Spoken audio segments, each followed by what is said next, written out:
I don't know about you. Watching the Iberici Eze, unveil at Arsenal Football Club really gave me chills. I thought it was probably one of the most beautiful things I've seen at the Arsenal Emirates, especially at home, in a very long time. I don't remember the last time, maybe in the last 10 years, when we've had a player really touch the hearts of pretty much every Arsenal fan all over the world, really. The way Eze has happened. I think it's more about the story. There's a very powerful story of, resilience, not giving up, following your dreams, staying consistent, and also staying connected to your actual goal, your vision, your dream. So it's. I feel like a movie can be made out of this someday in life. Which just which really bodes well for him and for Arsenal Football Club. There's no surprise that his jerseys are flying off the shelf. Arsenal did something which is really cute to say. It's free branding for your jerseys if you're putting number 10 and Eze on it. So it's fantastic. It was even me. I got emotional because you could just tell the story. Like you could tell how he suffered emotionally as well behind the scene, just hoping that eventually this dream would happen. I thought it was interesting when he said it was a prayer his mom said when he was released. His mom prayed that this will happen in the reverse, and to see it all, full circle happen again. It was amazing. It was amazing. So yeah, it was a great weekend, really great weekend for Arsenal Football Club. And for other of our rivals too. I've just finished watching the game versus Liverpool versus Newcastle, and if there's any proof you need that Liverpool are serious title contender this season, it's this game against Liverpool against Newcastle away, because that's a place most top teams will struggle, including Arsenal. We've struggled for the last 2 seasons. We haven't won at St James's Park. So Liverpool just got 3 points there. I doubt that Newcastle would go to Liverpool to Anfield and beat. Um, I doubt that Newcastle will go to Anfield and beat Liverpool. I really doubt it. I don't think that's happened in a while. I don't have the data in front of me, but I doubt it. So you can almost you can almost say Liverpool have 6 points already. Haven't beaten Newcastle away.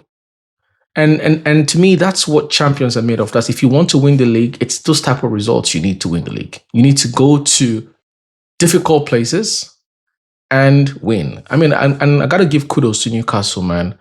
Their energy levels and the kind of physical football they play, but also purposeful football they play. I think it's really commendable. They run I feel like they ran for the whole time, non-stop. Really, really good team. Bruno Gomaraj was phenomenal. I was really good. I paid. I was really watching him closely. I'm not surprised about it. I think I've always said he's a very good footballer. A player actually which was playing at Arsenal, but things happen. But yeah, but Liverpool managed to do it. They've been lucky now, kind of lucky twice. The first game they were 2 goals up, then they came to 2-2, but somehow managed to do it last 10 minutes. Same thing here. This is literally what the last 1 minute of the game, and this the kid Leo. I don't recall his last name now, but that is one to watch. He's a good player, very good player. I like how he moves. He's very confident. He dribbles well, and he has this low center of gravity that I think will give him advantage over tall players. But yeah, so all in all, it was a good weekend. Obviously for Arsenal, we are joint top of the league with I think new with Tottenham, and I think there's one more team there as well that also have done well. Yeah, it's of course United struggled. I'm not very surprised that United struggled against Fulham. Not just because United are they're still work in progress. It's because Fulham is a very tough place to go. They're a very good team, very very good team to play against. So if you go to, if even for Arsenal, for anybody that goes to Craven Cottage, is a tough place to go to. They've been able to build a team that is just lean, in terms of their budget, and very effective. They have Iwobi, who's somehow turned to a Zidane in Fulham for them, and he's worked out for them. So they have very good players. Chelsea had an outstanding weekend, banged a lot of goals. I think it was a 5-1. Yeah, really good goals. Tottenham obviously haven't considered like Arsenal. They are joint top with us as well. Well, which are them very big game? Aston Villa lost, which I thought was kind of surprising. But again, I'm not too surprised. I don't think Aston Villa will have the kind of season they had last season. I feel like they haven't signed well, and most teams have kind of figured them out. So it won't surprise me if they struggle this season. Crystal Palace, Nottingham Forest, 1-1. Everton, 1-2-0. Jack Grealish was outstanding for them. He was the man of the match. Yeah, Liverpool, Arsenal, and Tottenham are joint top of the league.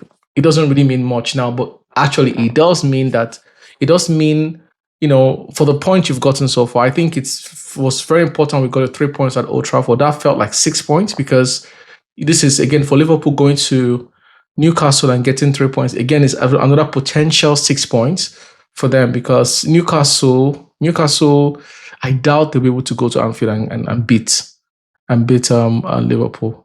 That I doubt that. But yeah, that's kind of round up for the weekend. I feel like now that waters are settled, that would whole Eze euphoria was trying to kind of catch up on, how the weekend has gone.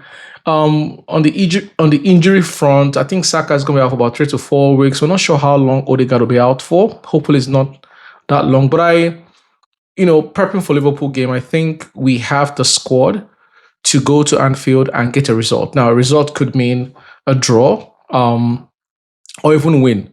All I'm just saying is for this first 6 games, especially the games away, don't lose. I think we have the squad to go to Anfield and not lose against Liverpool. Honestly, I feel like we have the squad. I expect Madueke to be on the left hand side in place of Saka. I expect Eze to play on the Madueke to play on the right hand side, Eze on the left hand side, and maybe continue to play what's it called, Waneri, or play our guy from Spain. So Zubimendi, Declan Rice, and what's his name now? Mikel Merino. Mikel Merino. I there's nothing wrong with that formation, to be honest. I was watching Liverpool today. They didn't really have a 10. Well, they did. Florian Wirtz played. I take that back. But yeah, I expect us to make ourselves very difficult to penetrate because Liverpool do a lot of those, middle forward passes through the middle, and very compact. The way they play the double pivot with Szoboszlai and Gravenberg. I expect us to do the same thing as well. We shouldn't open ourselves up to Liverpool counters because they are very good at it.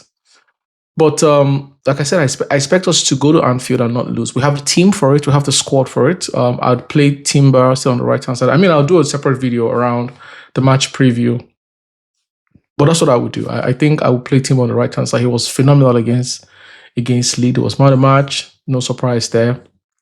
But Timber, like I always say, Timber is arguably one of the top 5 or top 3 right backs in the world. He's the shortest player in our defense line, but he is just packed with quality and very physical, very strong, very difficult to dispossess, and quite skillful too. I've always said Timber strikes me as a kind of player who can actually play through the middle. He's that creative, he's that technical on the ball. On the left-hand side, I think it's interesting that we've retained Calafiori on the left-hand side consistently for 2 games now. I'm not surprised. I think he's a better defender than MLS. I like MLS. I think he's phenomenal. It's going to grow into one of the best in the world. But Calafiori gives you a bit more assurance because, again, he's very risk-averse, doesn't take a lot of risk, which is, I think, what Arteta wants. If you want your defense to be, to be steady, you don't take too many risks. He doesn't bomb forward much. He's very conservative. He's key.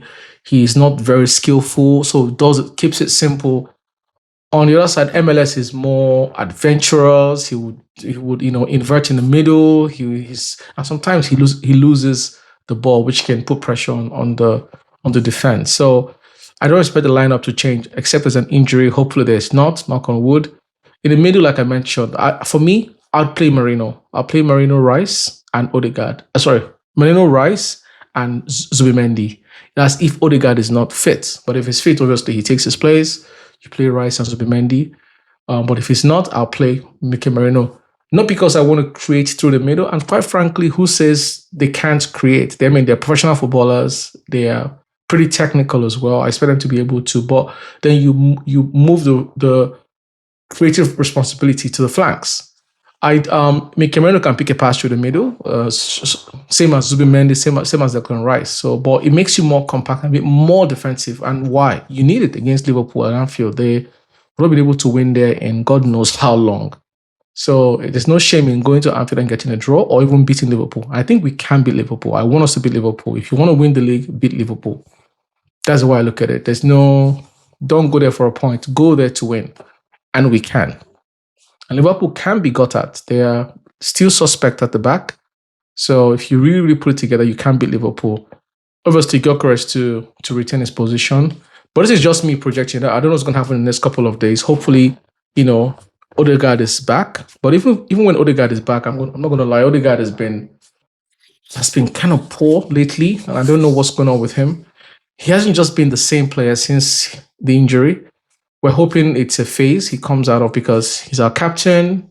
He's the most creative player in the team on his day, and hopefully he gets back to the levels he was 2 seasons ago.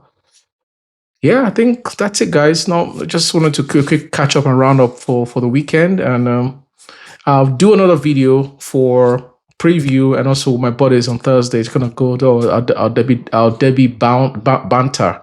Yeah. All right, guys. Cheers. Take care. Bye bye.